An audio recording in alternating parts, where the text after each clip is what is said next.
the community say, we need to see it with our own eyes. It's only reasonable. So I'm sympathetic to folks who feel like they're hemmed in by particular laws. I'm not sympathetic to the folks who have the ability to change those laws and make them more transparent. It's going to make the streets safer on nights like tonight. A law written in 1916 has no way of anticipating that in 2016, and I thank you for sticking around with us because, again, we need your voice. But I need to get to something very important, and then I'll bring in my guests after that. This is Yolanda Haskins. She's joining us by phone. She is a neighbor of the Scott family. Ms. Haskins, I want to tell you, the Scott family put out this statement. She said, Keith was a loving husband, father, brother, and friend who will be deeply missed every day. And this was Rakia Scott who said that. As a family, we respect the rights of those who wish to protest, but we ask that people protest peacefully. Please do not hurt people or members of law enforcement, damage property, or take things that is time for it to go public. So as we're in the process of figuring out how to get this right, and unfortunately it probably won't happen at the federal level, it will be state by state, the states that are looking to lead are going to be states that lead with transparency. Because always remember, as a scientific principle, compliance with the law begins with trust in it and not fear of it. And you can't trust in somebody that cannot show you the truth of their reality. And you thought you were going to run out of words. I thought I might. Well, you're not going to, clearly. Companies and businesses have insurance. So what's the use of you saying that something they're going to rebuild back in a day or two? We need to go about going through the judicial system and the economy and get them where it hurts. We can't voice our opinion by being violent and being ignorant.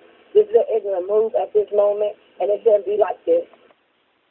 Downtown Charlotte, and there are still occasional booms of pyrotechnic devices and whiffs of tear gas, but things seem to be, from where I'm standing, somewhat calmer than they were a little while ago, although I'm still hearing tear gas, and it's into the system. So where it goes at, we need to boycott and do not pay, do not spend our money. Where is that? Let the system feel where it hurt us at in their pocket. Everybody got to live off of $1, so why won't we just come together and take your $? Yolanda Haskins, thank you so much. Yolanda Haskins is the neighbor of the Scott family, and she is saying, listen, there should be an economic boycott. The 24-hour news cycle doesn't help either because a lot of these people are playing the cameras. And in some areas, even in downtown Charlotte, we have a lot of media there, and where some of them even outnumber some of the protesters. So there's some of that problem too.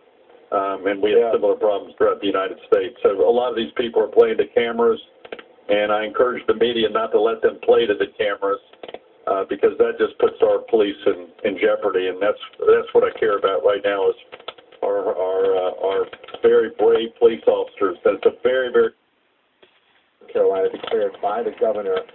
This is just the beginning, it seems.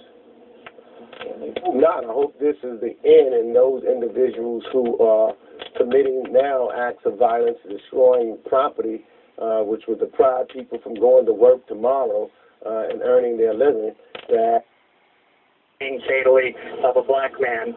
Several years ago, we had a similar situation in which a motorist who was confirmed to be unarmed was killed by a police officer. In that case, the officer was actually arrested and charged, and although the officer was eventually acquitted of those charges, it was still pretty unprecedented. So in that case, there were not huge protests. No one died at those protests following the acquittal of the officer. So Charlotte has been here before and just last year reacted rather differently to what was a pretty similar situation. I don't know if you've heard in the last few minutes or if we're the ones breaking it to you, the governor has declared a state of emergency in Charlotte.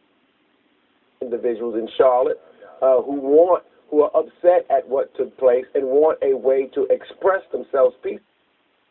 I used to ride with the police in Charlotte. It's a great city, and it is a great city. I've been there, Governor. It's a great city. I agree. Let me ask this. Can you confirm one piece of information for us?